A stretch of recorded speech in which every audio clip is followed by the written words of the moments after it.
child star turned Bitcoin billionaire Brock Pierce, when he's talking about favoring the bold, he was on Countdown last week, live from El Salvador, as the Latin American country boldly making history by becoming the first country to adopt Bitcoin as a national currency. But Pierce was not the only person guiding President Nayib Bukele in the process. Front and center was Jack Mallers. He is the CEO of Bitcoin wallet company Strike, now working with El Salvador to set up the actual crypto infrastructure to make it happen.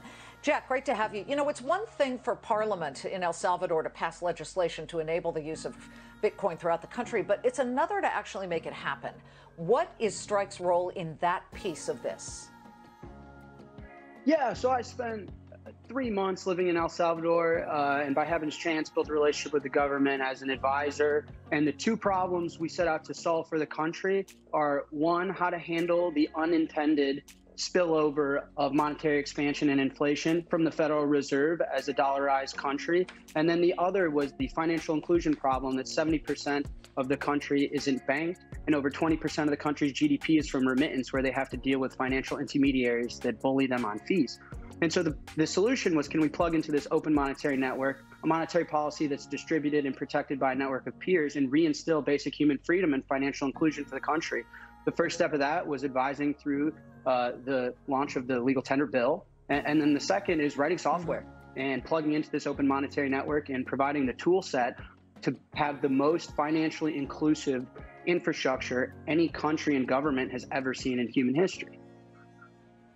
Okay, so what does that entail? You guys are a Bitcoin wallet company. You enable payments, seamless, touchless payments, obviously. So how do you get El Salvador up and running with that? You talked about software. I mean, this is a heavy lift to make happen for a whole country, is it not?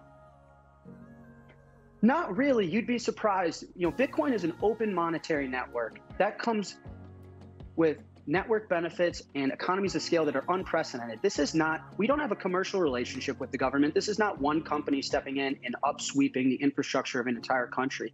This is an open network that has millions of individuals and hundreds of thousands of companies building on it at the same time. A lot of this infrastructure already exists. It's about optimizing and putting it in place to act in the best interest of a country that's been relatively abused by the system, and ensuring that they can latch on to human freedom and hope and financial inclusion that's never been accessed before Bitcoin. And so we just deploy our software into another country like anything else. The IMF, the International Monetary Fund, the world, not interested in stepping up to make this happen. I wonder why they're upset. Because from a high level view, you're talking about a country, a sitting president that has to look at 70% of the lives living within his country that don't have financial access, that can't live a high quality of life because they don't have a vehicle to save and grow wealth. And all he's doing is plugging into an open distributed system to give hope to his country, to bring financial inclusion and basic human freedom. Sorry. And no, hold on. Let me interrupt. Upset They about could that? lose everything. Well, because, there are many stories, legions of them, of people being locked out of their accounts. Or, there was just this situation recently where you had a Bitcoin company in Africa setting up and then absconding with the money. I mean, maybe they're working on the side of protecting these people. Do you see that side? I think it says a lot more about the folks that are against basic human freedom and plugging into an open system than it is those for fighting for human freedom. The dollar is still legal tender. El Salvador is not going against any pre-existing efforts. It's plugging into a new system where it sees hope and a better future for its citizens. I fundamentally see no issue with that. I think there's a lot of useful problems to solve with Bitcoin. And the problems you're bringing up are to do with a certain company or certain individual event. Bitcoin is an open distributed network. There is no central point of failure.